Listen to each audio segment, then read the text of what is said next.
Punchline, Laurence Ferrari sur Europe 1.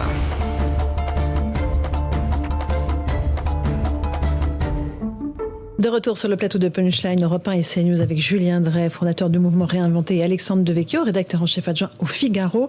Vous vouliez nous parler, Alexandre, de ce qui s'est passé à Bayonne, de la colère de la veuve de Philippe Monguillot, ce chauffeur de bus battu à mort lors d'un contrôle dans son bus, enfin juste à l'extérieur. Les deux prévenus qui sont en détention provisoire depuis les faits, depuis juillet 2020, a priori pourraient échapper à la cour d'assises. Ils pourraient passer devant une cour criminelle, ce qui réduirait de facto la peine qu'ils encourent. On va écouter la réaction de Madame Monguillot. Elle était hier en direct dans Punchline. C'était un coup de tonnerre parce qu'on s'attendait vraiment pas à ça et on a jusqu'à hier on y croyait et puis finalement on n'y croit plus. Ils vont être jugés à minima alors que pour nous, pour tout le monde, pour les personnes qui ont été choquées, pour la France entière, ça a même dépassé les frontières, ça reste un meurtre. J'ose encore faire confiance à la justice. Je m'accroche, je suis une battante, je me battrai jusqu'au bout. Et je veux faire croire à la justice et je veux que la justice nous regarde, vraiment qu'elle nous regarde et qu'elle regarde bien ce dossier qui est, comme je vous dis tout à l'heure, qui montre tout, qui prouve tout. Ce dossier d'instruction, il prouve tout. Alexandre Devecchio, pourquoi est-ce que vous vouliez absolument... Pourquoi cette affaire est symbolique? Pourquoi cette requalification des faits est importante à vos yeux? Moi, ce qui m'a frappé, c'est quand on la met en parallèle avec l'affaire du Pont-Neuf. On parle d'un policier qui ouvre le feu sur un refus de tempérer. C'est un policier qui ouvre le feu au moment où il y a un barrage. Et l'affaire est requalifiée, mais à l'inverse. Alors, là, il y a 2 morts dans la voiture et un blessé grave. Comme ça, on est complet. Oui, il y a 2 morts dans la voiture et un blessé grave, mais des délinquants qui ont un casier judiciaire et qui tentent de faire barrage en plus. Pas de mai, Alexandre. Un jour. Ce sont 2 morts avec un blessé grave. Oui, mais comme les circonstances, c'est pas pareil. Pour le coup, il y a un mort qui est tabassé qui est lynché dans un bus parce qu'il a demandé le titre de transport, et il y a un policier qui tire parce que il y a un danger, il y a un barrage qui est forcé, et la qualification passe de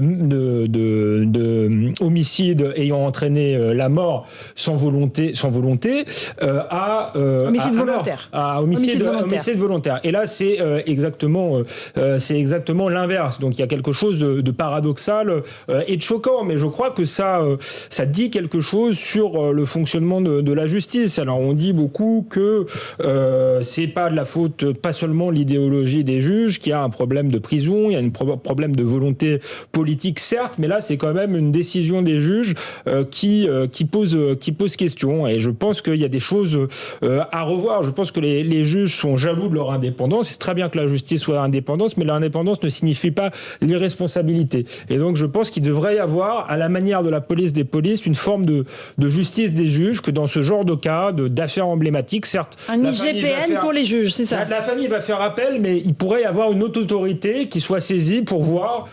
pas forcément pour contester la décision, mais pour voir dans quel cadre elle a été prise, pourquoi. Donc ça, ce serait une avancée. Et ensuite, je pense qu'il y a quand même un problème idéologique, je le disais, dans la justice. On voit bien que la harangue de Baudot, ce texte qui dit qu'il faut avoir un préjugé favorable pour le voleur par rapport à la police, pour l'ouvrier par rapport au patron, qui invite les juges à être partials, c'est une harangue qui est récitée à l'École nationale de la magistrature. Donc il faut peut-être... Et donc toute la justice est tournée vers la réhabilitation des coupables. C'est une bonne intention, mais je crois qu'on devrait se tourner plus vers la victime et penser à la rédemption des familles. C'est pour ça que le témoignage de la veuve de Philippe Monguillot était très intéressant. Julien Drey. Moi, je crois qu'il ne faut pas tout mélanger.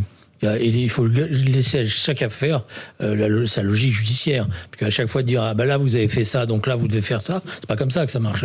La justice, ça marche à partir d'une instruction sur des pièces, sur des preuves, et chaque affaire a sa propre logique. Bon, donc c'est pour ça que je pense que c'est pas rendre service aujourd'hui de dire « Vous avez sur le Pont-Neuf, vous avez fait ça, alors là, vous auriez dû faire ça ». Parce qu'il n'y a pas d'automaticité, sinon il n'y a pas de justice. Sinon, il suffit de dire c'est des procédures où le juge n'a pas la liberté d'instruction.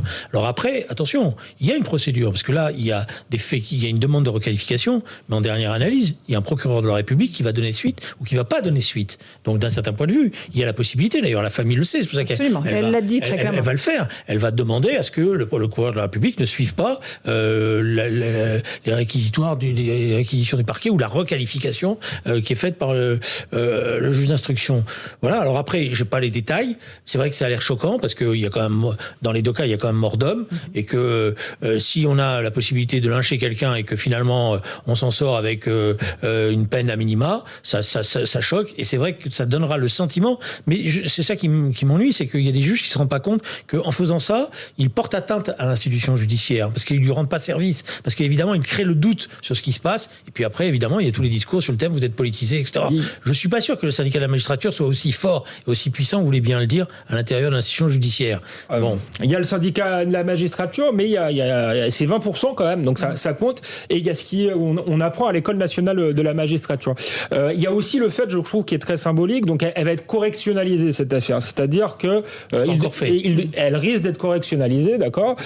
Et donc ça devait passer devant si les présumés coupables ou les présumés innocents passaient devant une cour d'assises, ils devaient passer devant une cour d'assises. Il y avait un jury populaire.